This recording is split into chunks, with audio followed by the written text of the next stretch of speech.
Alright, we move into the sixth installation of Chronicles of a Minecraft Hardcore World, doing something stupid.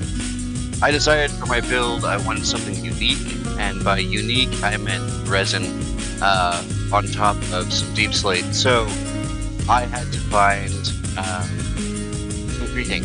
I had to find some resin in order to build a creaking farm at my island, and that meant a couple hours of searching before finally finding this tree here, where I was able to eventually locate one of the creaking hearts. It took so long to get this, and then I had to do some prep work to make sure it was ready to go. So the first stupid thing I did was deal with the pale oak forest with a creaking and attempting to get resin.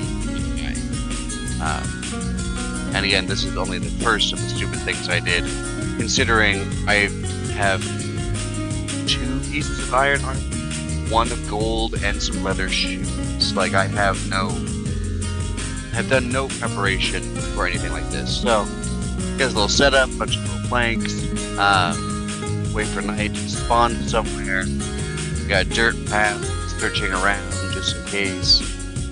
Just gotta find him. Eventually found him here. Get some resin built up.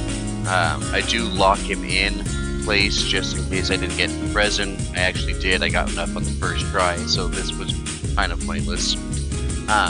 He didn't know, right? It had to make sure. But lock him into place just in case for the one night. Tries to walk away.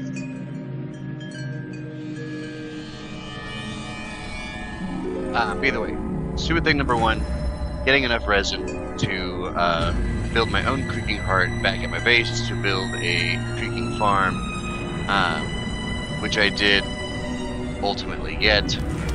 So we move on to stupid thing number 2 that I did, which was potentially even stupider.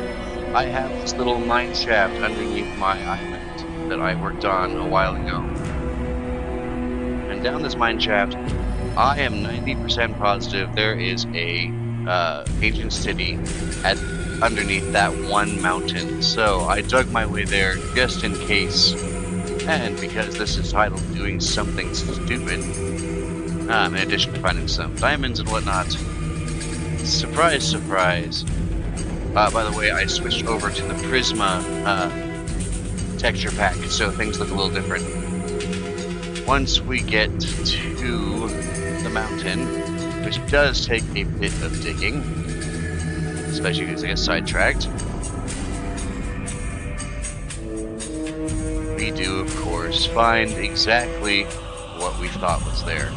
I do have to say, I have not used any kind of seed map thing for this run.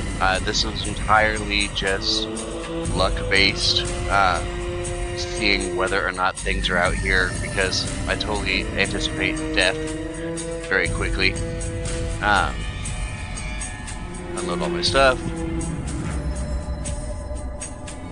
Do a couple extra things around the town. But I don't know why I call it a town. It's not a town yet. It will be. All the way back in.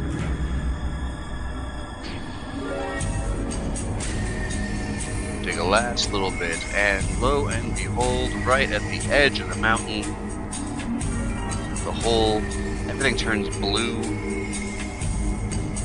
and there it is.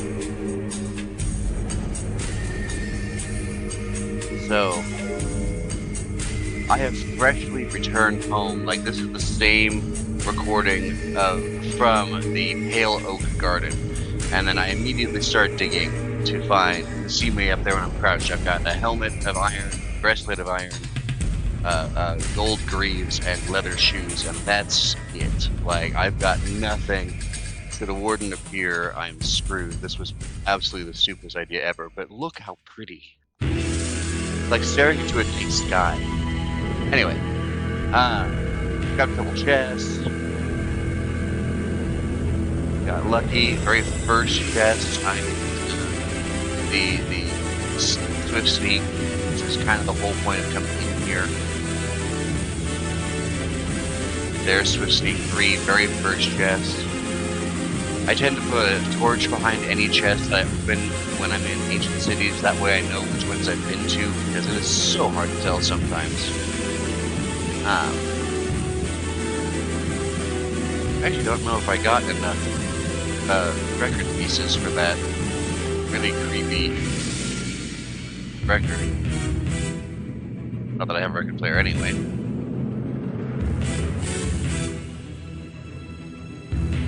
But I only went through about 3 chests, I think.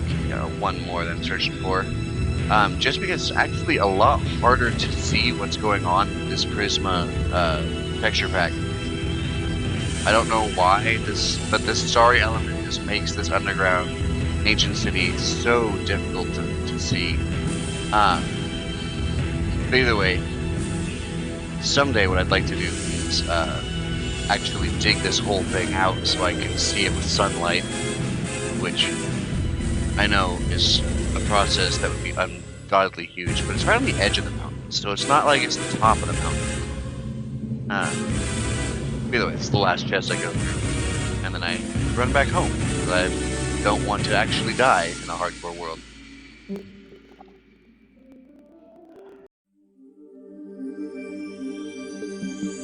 So here we go, the last 20 seconds, it's just me making my way back home with the spoils, and I have not returned to the ancient city yet.